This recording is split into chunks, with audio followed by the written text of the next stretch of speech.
ये जो कण है ना, जैन दर्शन के अनुसार ये सिर्फ धूल के कण नहीं है, ये आपके अपने कर्म हैं जो आपकी आत्मा पर ठीक वैसे चिपके रहते हैं जैसे लोहे से चुंबक।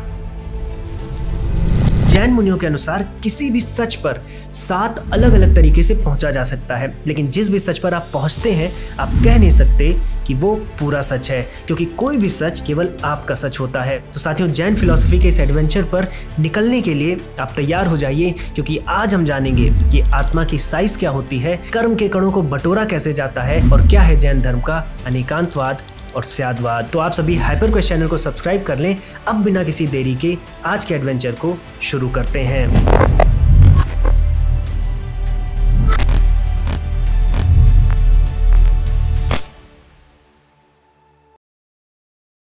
साथियों, चलिए जैन दर्शन को एक कहानी के माध्यम से समझते हैं। एक बार एक कुम्हार के घर पर 3 आचार्य आए। पहले आचार्य का नाम था आचार्य माधव, दूसरे थे आचार्य गौतम और तीसरे आचार्य सागर थे। अब नाम से ही स्पष्ट है कि पहले सनातन धर्म के आचार्य हैं, फिर आचार्य गौतम बौद्ध धर्म से हैं और आचार्य सागर जैन धर्म से हैं। अब जब ये तीनों मित्र उस कुम्हार के घर पहुंचते हैं तो वो कुम्हार मिट्टी से बर्तन बना रहा था और इस अवसर को पाकर वो तीनों आचार्य अपनी अपनी फिलॉसफीज को डिस्कस करने लगते हैं। तो सबसे पहले आचार्य माधव बोलते हैं कि देखो, ये कुम्हार मिट्टी का उपयोग करके कितने अलग अलग तरह के बर्तन बना लेता है। अगर आप अलग अलग बर्तनों को देखिए तो बर्तनों के आकार अलग है, उनका रूप अलग है, कुछ में थोड़ा बहुत रंग का भी फर्क है, लेकिन इन सभी को बनाने के लिए कुम्हार को मिट्टी की आवश्यकता है। तो इन सभी बर्तनों में जो कॉमन चीज है, जो यूनिफाइंग चीज है और जो परमानेंट है वो मिट्टी है, क्योंकि मिट्टी के बिना वो कुम्हार कोई भी बर्तन नहीं बना पाएगा। इसलिए मिट्टी सत्य है और उससे जो बने बर्तन है वो केवल मिथ्या है, क्योंकि उनको तोड़कर फिर से दूसरे बर्तन बनाए जा सकते हैं। आचार्य माधव जी कहते हैं कि अगर इसी उदाहरण को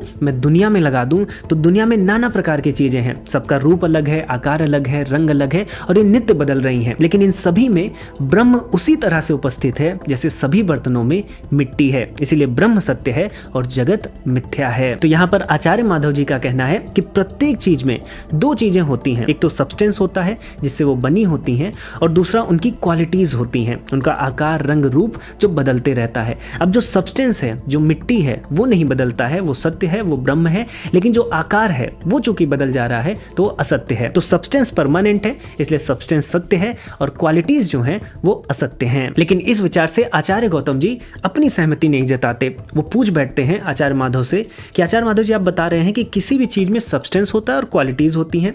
सब्सटेंस सही है और क्वालिटीज सही नहीं है, यानी सब्सटेंस सत्य है और क्वालिटीज मन का भ्रम है। तो आप मुझे कोई ऐसा सब्सटेंस बता दीजिए जिसमें क्वालिटीज ना होती हो। सब्सटेंस जैसा तो मैंने कुछ भी नहीं देखा, ऐसी कोई चीज मैंने नहीं देखी है जिसमें केवल सब्सटेंस होता हो और क्वालिटीज ना होती हो। इनफैक्ट अगर आप मिट्टी को भी लेंगे तो मिट्टी बिना क्वालिटी के आप नहीं बता सकते कि वो मिट्टी है। कोई भी मिट्टी लेंगे उसमें कुछ ना कुछ रंग होगा, कुछ ना कुछ रूप होगा, कुछ ना कुछ आकार होगा। बिना क्वालिटी के सब्सटेंस नहीं होता। तो सब्सटेंस को परमानेंट मानना और सब्सटेंस को सत्य समझना ये एक मन का भ्रम है। दुनिया में केवल क्वालिटीज ही होती हैं जो नित्य प्रति बदलती रहती हैं, क्षणभंगुर होती हैं। तो क्वालिटीज ही केवल सत्य हैं, कुछ भी परमानेंट नहीं होता, कुछ भी सत्य नहीं होता। यदि आप ये कह रहे हैं कि बर्तन बदल सकते हैं, बर्तन को तोड़कर नए बर्तन बनाए जा सकते हैं, तो उसमें मिट्टी भी बदल रही है, मिट्टी परमानेंट नहीं है। अब इन दोनों की बातों को आचार्य सागर बड़े ध्यान से सुन रहे थे और मंद मंद मुस्कुरा भी रहे थे, क्योंकि वो जान गए थे कि आचार्य माधव और आचार्य गौतम ये दोनों 2 एक्सट्रीम एंड पर खड़े हैं। आचार्य माधव कह रहे हैं कि सब्सटेंस सत्य है,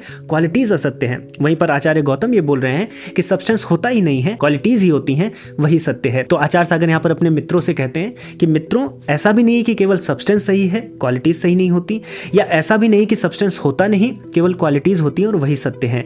सच तो इनके बीच में है। अगर आप किसी भी वस्तु को देखें तो उसमें बहुत ढेर सारी क्वालिटीज होती हैं, जिसमें से कुछ क्वालिटीज होती हैं जो किसी क्रिया में परमानेंट रहती हैं और कुछ क्वालिटीज उसमें से चेंज होती रहती हैं। जैसे जब मिट्टी से घड़ा बना तो मिट्टी का जो टुकड़ा था, लंप था, वो समाप्त हो जाता है, उसका आकार समाप्त हो जाता है, एक नया घड़ा जन्म लेता है, तो एक नया आकार जन्म लेता है। लेकिन इस पूरे प्रोसेस में मिट्टी के कुछ गुण होते हैं, कुछ क्वालिटी होती है, वो वैसी ही बनी रहती है। इसलिए हम कह पाते हैं कि जो मिट्टी है वो परमानेंट है। यानी मिट्टी एक रूप में मर जाती है, एक रूप में जीवित हो जाती है और उसमें से कुछ रूप उसका रहता है जो परमानेंट बना रहता है। तो आचार्य सागर यहाँ पर यह समझाना चाहते हैं कि दुनिया में ऐसी कोई भी चीज नहीं है जो एब्सोल्युटली परमानेंट हो, जिसका हर पार्ट परमानेंट हो, और ऐसी भी कोई चीज नहीं है जो एब्सोल्युटली चेंज हो रही हो, जिसका हर पार्ट चेंज हो रहा हो। तो कुछ भी एब्सोल्युटली परमानेंट नहीं है, कुछ भी एब्सोल्युटली एब्सोल्युटली चेंजिंग नहीं है। सच तो इनके बीच में है, जिसमें कुछ पार्ट चेंज हो रहा होता है और कुछ पार्ट परमानेंट होता है। तो साथियों, इस कहानी से हम ये सीखते हैं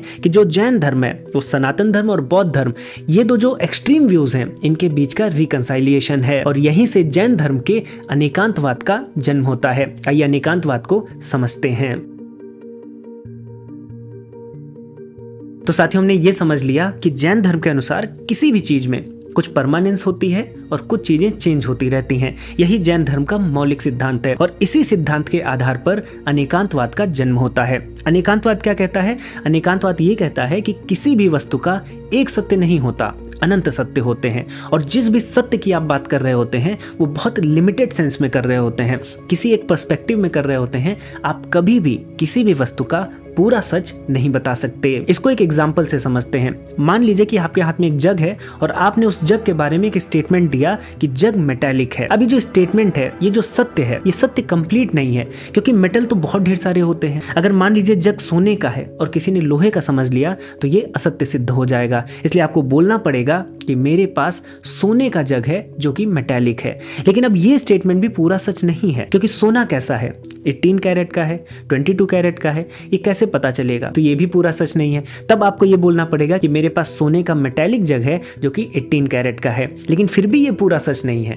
इसमें बहुत ढेर सारी ऐसी चीजें हैं जिनको आप नहीं बताएंगे तो उस जग के बारे में पूरा सच नहीं बता पाएंगे। जैसे जग का आकार क्या है, उसकी हाइट क्या है, वो जो सोना है किस ज्वेलर ने उसे बनाया था। तो ऐसे ही किसी भी वस्तु के बारे में अनंत चीजें होती हैं और इन अनंत चीजों को आप लैंग्वेज में बांध ही नहीं सकते। इसीलिए जैन धर्म कहता है कि किसी भी वस्तु के अनेक अंत होते हैं, यानी अनेक सत्य होते हैं और जिस सत्य पर आप दावा करते हैं वो आपका पर्टिकुलर पर्सपेक्टिव होता है, वो आपका दृष्टिकोण होता है और इसी दृष्टिकोण को जैन धर्म में नय कहा जाता है। तो अब हम नय के सिद्धांत पर पहुंचे हैं। अब आइए समझते हैं कि जैन धर्म में ये नय का कॉन्सेप्ट क्या है। साथियों, आपने नोटिस किया होगा कि किसी सुबह अगर आपने जगते ही गुस्सा कर दिया या आपने मोबाइल उठाया, इंस्टाग्राम चलाया और कोई ऐसी चीज देख ली जिसने आपको डिसअपॉइंट कर दिया या फिर बुरी लग गई या किसी से जलन हो गई, तो आपका पूरा दिन खराब हो जाता है। और अगर आप ट्रैक करने की कोशिश करें तो मैं गारंटी लेता हूं कि पिछले कई महीनों से हर एक दिन कोई ना कोई इमोशन आपको चला रहा होता है। इतनी ताकत होती है आपके एक छोटे से इमोशनल रिएक्शन में। और इससे मैं भी पीड़ित था, लेकिन फिर मैंने सांख्य दर्शन की शिक्षा ली और सांख्य दर्शन के अनुसार अपने इमोशंस को समझना शुरू किया। फिर मैंने अपने एक्सपीरियंस से और गुरुकुल के आचार्यों की मदद से विश्व का पहला इमोशनल इंटेलिजेंस मॉड्यूल को डेवलप किया जो सांख्य दर्शन पर आधारित है। अगर आप देखें तो विश्व की जो टॉप यूनिवर्सिटीज हैं, चाहे वो हार्वर्ड हो, स्टैनफोर्ड हो, वो सभी इमोशनल इंटेलिजेंस पर कोर्सेज ऑफर करती हैं। लेकिन वहां पर जो वेस्ट की दृष्टि है वो माइंड तक ही सीमित है, जो उसे ब्रेन का एक फंक्शन समझता है। लेकिन सांख्य दर्शन में मन मेंटल फील्ड का केवल एक हिस्सा है। हमारे यहाँ मेंटल फील्ड मन, बुद्धि और अहंकार से बनती है और उसके बाद चित्त भी है, आत्मा भी है।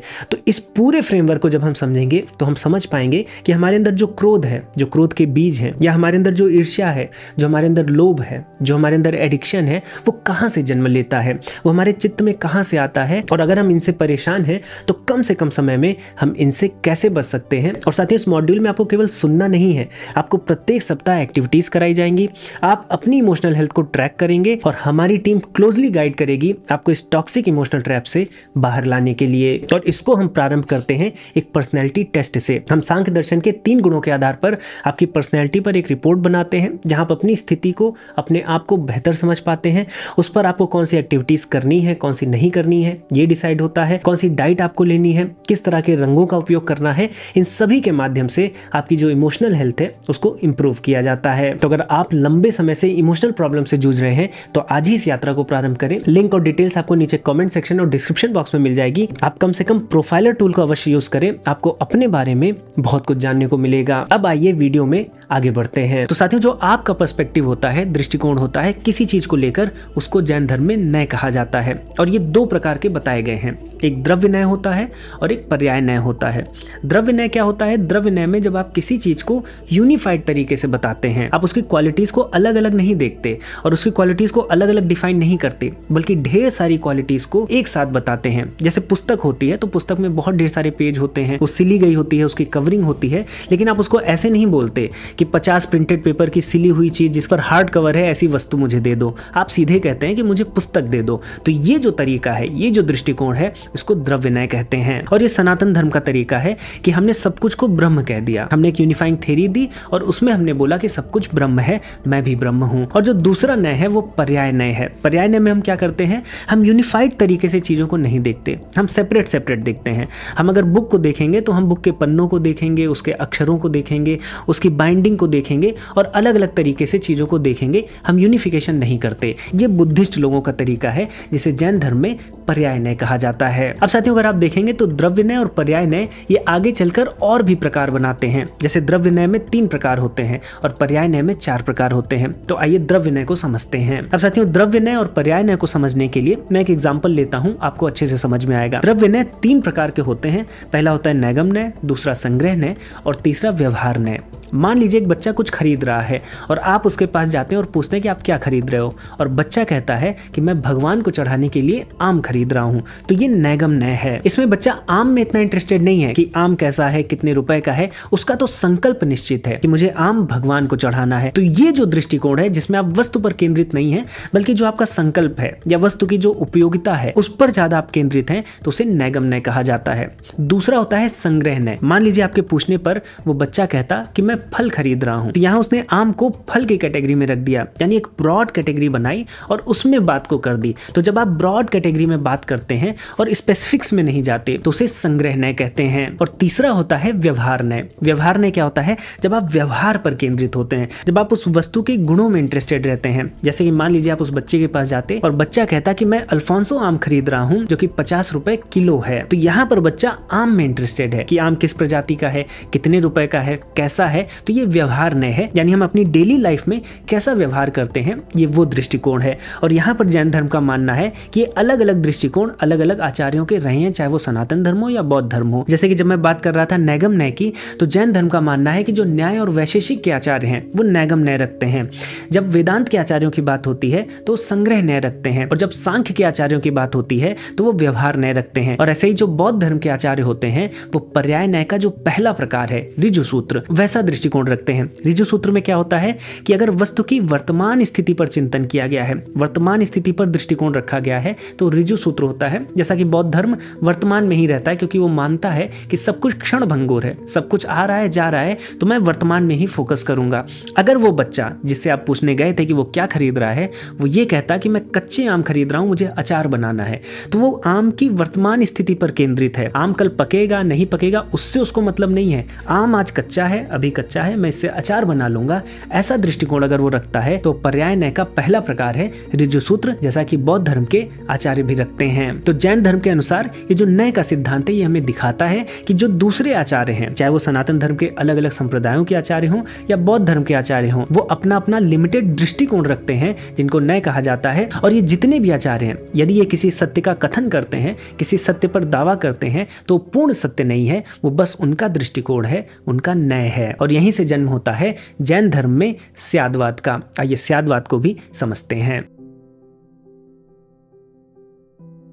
अब साथियों चूंकि जैन धर्म ये कहता है कि किसी भी वस्तु के अनेक सत्य होते हैं और जिस सत्य का आप दावा करते हैं वो आपका पर्सनल दृष्टिकोण है, यानी वो आपका नय है। इसीलिए जब भी आप कुछ बोलें, जब भी किसी सत्य का दावा करें, तो आपको उसके साथ शायद लगाना चाहिए, क्योंकि आप किसी भी चीज के बारे में 100% कंफर्म नहीं बता सकते। और इसी को स्याद्वाद कहा जाता है। स्याद्वाद ये भी कहता है कि आपको शायद इसलिए भी लगाना चाहिए क्योंकि जो भी आप सत्य कथन कह रहे हैं उस ज्ञान से 7 ऐसे भी ज्ञान उत्पन्न हो सकते हैं जो उसके साथ साथ सत्य होंगे, जिसे सप्तभंगी नय कहा जाता है। तो ये जो जैन धर्म के 3 सिद्धांत हैं, अनेकांतवाद, नय का सिद्धांत और स्याद्वाद, ये मिलकर यही बताना चाहते हैं कि किसी भी चीज के अनेक सत्य होते हैं और हम जिस सत्य पर दावा कर रहे होते हैं वो हमारा पर्सनल दृष्टिकोण होता है। इसीलिए हमें हर सत्य पर शायद लगाना चाहिए। और इसी स्याद्वाद में जो सप्तभंगी नय की मैंने बात की, आइए उसको समझते हैं। मान लीजिए कि आपने कोई सत्य कथन किया, आप घर के आंगन में गए और वहां पर आपको घड़ा दिखा, तो आपने क्या सत्य बोला? आपने ये बोला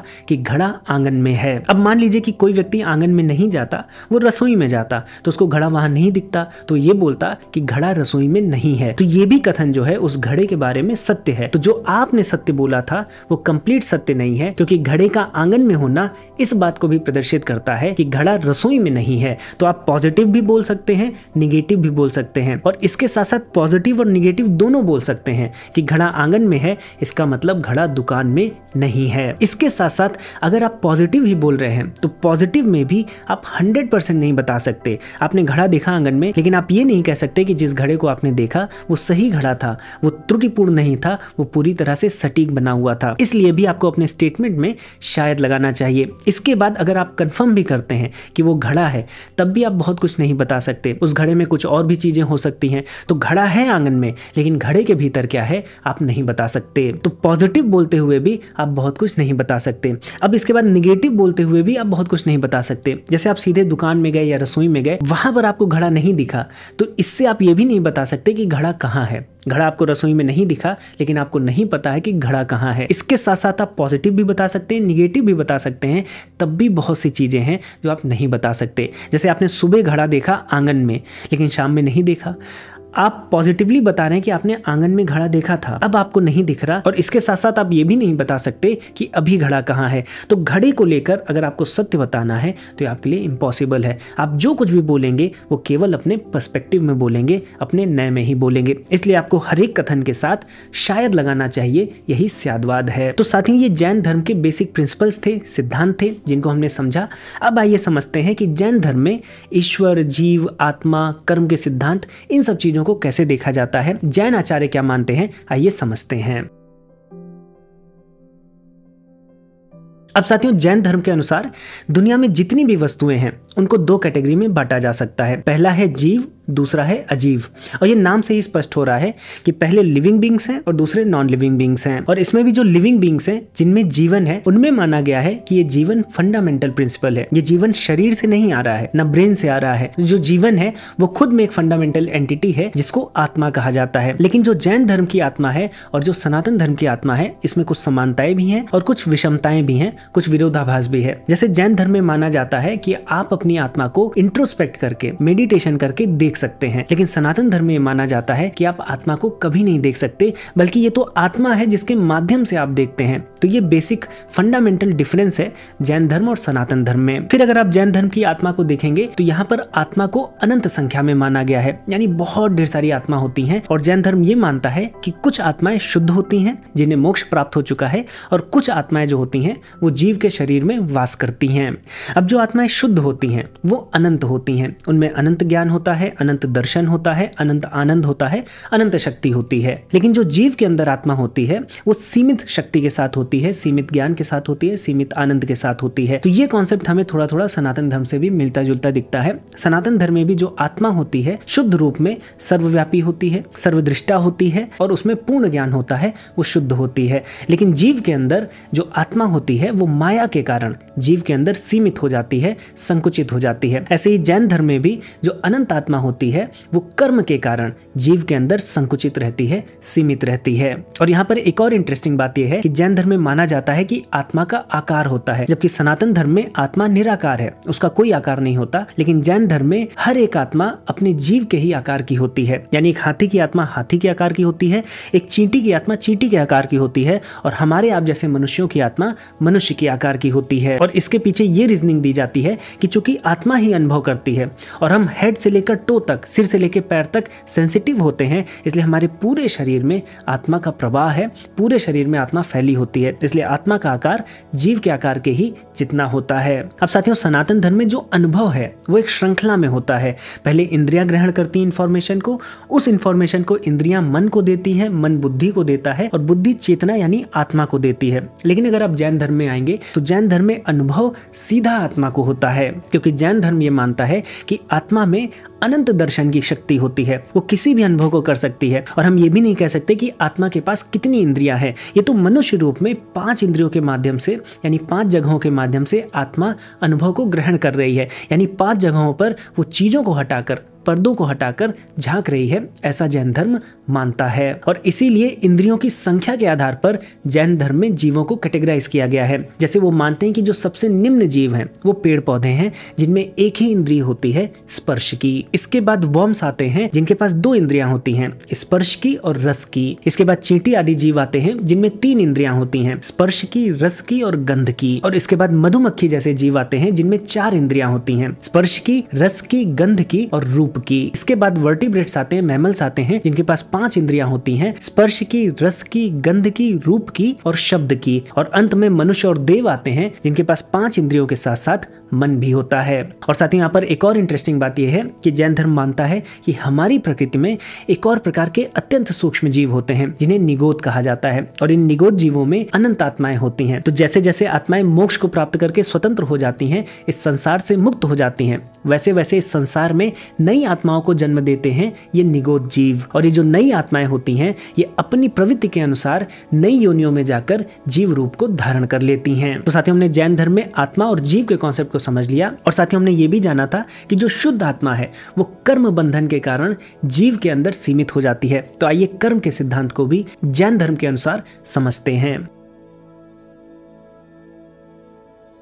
अब साथियों, सनातन धर्म की तरह जैन धर्म भी यही मानता है कि ये कर्म होते हैं जो निर्धारित करते हैं कि एक आत्मा को किस योनि के जीव के रूप में जन्म मिलेगा। लेकिन यहाँ पर एक इंटरेस्टिंग बात यह है कि जैन धर्म में कर्म को फिजिकल मैटर के रूप में देखा जाता है, कणों के रूप में। और ये माना जाता है कि जो कर्म के कण होते हैं ये आत्मा पर चिपक जाते हैं और आत्मा की जो अनंत शक्तियां हैं या जो अनंत ज्ञान है या जो उसमें अनंत दर्शन है उसको छिपा देते हैं, जिसके कारण से आत्मा सीमित हो जाती है और फिर एक योनि के माध्यम से एक जीव के रूप में संसारी बन जाती है। अब यहाँ पर जो कर्म के कण आत्मा के सही ज्ञान को ढक देते हैं उनको ज्ञानावरणी कहा जाता है।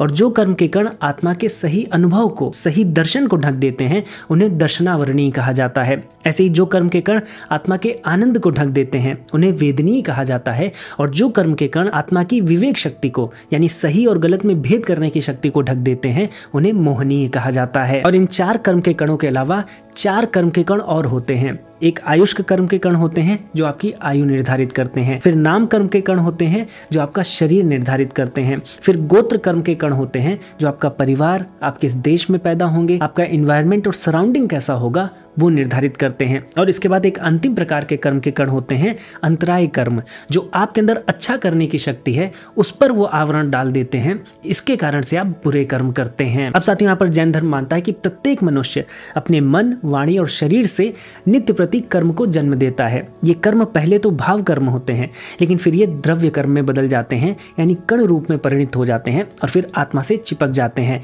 इस प्रक्रिया को आश्रव कहा जाता है। और इसके बाद जब ये कर्म के कण जो आपकी आत्मा में चिपके हुए हैं ये जब अपना प्रभाव दिखा देते हैं तो आत्मा से निकल जाते हैं, आत्मा से छूट जाते हैं और इस प्रक्रिया को निर्जरा कहा जाता है। और जैन मुनियों के अनुसार इस आश्रव और निर्जरा की साइकिल में ही एक जीव संसारी बनकर फंसा रहता है। और यहाँ पर एक इंटरेस्टिंग बात यह भी है कि हमारे पास 8 प्रकार के कर्म के कण हैं और जिस कॉम्बिनेशन में ये आत्मा पर चिपके होते हैं आत्मा का रंग भी वैसा होता है। तो जैन धर्म में ये माना जाता है कि प्रत्येक जीव की आत्मा का एक रंग भी होता है और हर जीव की आत्मा का रंग अलग अलग होता है। अब साथियों, जब हम बात करते हैं कि कर्म जो है वो फिजिकल मैटर से बना है तो जैन धर्म में जो फिजिकल मैटर होता है उसे पुद्गल कहते हैं। और ये 2 प्रकार का होता है, एक तो ग्रॉस स्थूल जो हमें सब कुछ दिख रहा है और दूसरा जो होता है वो सूक्ष्म होता है, वो हम इंद्रियों से नहीं समझ सकते। और ये जो दूसरा सूक्ष्म मैटर है, जो दूसरे सूक्ष्म कण हैं, यही कर्म के कण होते हैं जिन्हें हम इंद्रियों से नहीं समझ पाते। तो साथियों, मैं आशा करता हूं कि इस वीडियो के माध्यम से आपको जैन धर्म के सभी बेसिक प्रिंसिपल्स और किस प्रकार से जैन धर्म,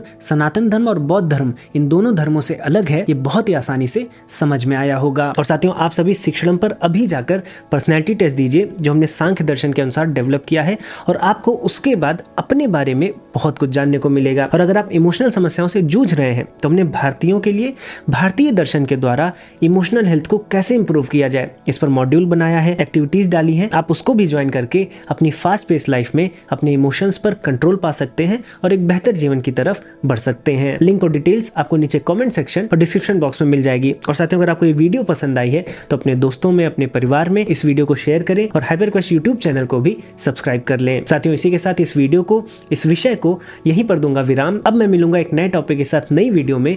तब तक के लिए जय श्री राम।